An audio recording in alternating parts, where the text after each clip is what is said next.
Hello বন্ধুরা, কীরকম আছো? আশা করি ভালোই আছো। তো আমিও ভালো আছি। দেখো, সেজে গুজে কিন্তু রেডি হয়ে চলে যাচ্ছি বিয়েবাড়িতে। আর তোমাদের সাথে বিয়েবাড়িতে কী কী হবে শেয়ার করবো, আর কে কে যাবে। দেখো, সবাই কিন্তু চলছি আমরা বিয়েবাড়িতে, সবাই একটা হয়ে গেলাম। আর বিয়েবাড়ির সামনে দেখো কথা বলতে বলতে চলে আসলাম। সবাই দেখো কত সুন্দর করে সেজে গুজে রেডি হয়ে দাঁড়িয়ে আছে জামাই আসবে বলে।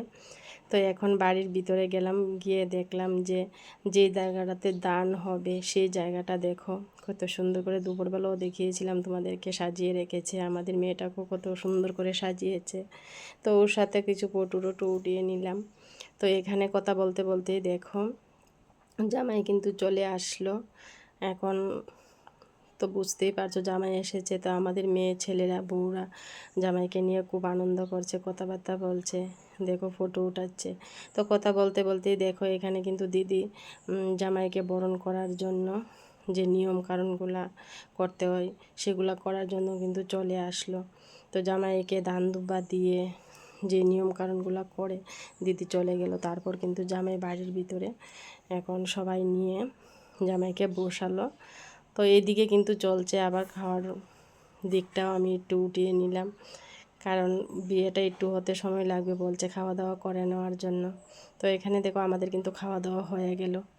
এখানে জামাই বসে আছে, তো কুঞ্জতে উঠবে এখন, কি কারণ আছে এগুলোও করবে। তো আমরা তো জানোই যে জায়গায় যাই তো ফটো যদি না ওঠাই ভালো লাগে না। আর আজকাল ফটো ওঠানো এটা কোনো নতুন কথা না, সবাই ফটো ওঠানো নিয়ে ব্যস্ত থাকে। তো দেখো আমরা তো আনন্দ করি সব জায়গাতেই, আমরা যেরকম আমাদের বউরাও কিন্তু ঠিক এইরকমই আনন্দ করতে ভালোবাসে। তো দেখো হাই হ্যালো বলছে দুই বউ। তো এখানে আমরা ফটো টোটো উঠালাম। কথা বলতে বলতে দেখো এখানে আমার শিবা বোন, পিঙ্কি বোন, ওরা দুজনও কিন্তু ভিডিও বানায়। তো আমরা তিনজনেই ভিডিও বানাই আমাদের বাড়ি একসাথেই পাশাপাশি। তো এখান থেকে দেখো চলে আসলাম কুঞ্জর সামনে। তো এখানে বিয়ের যে নিয়ম কানুনগুলো আছে সেইগুলো এখন করা হচ্ছে।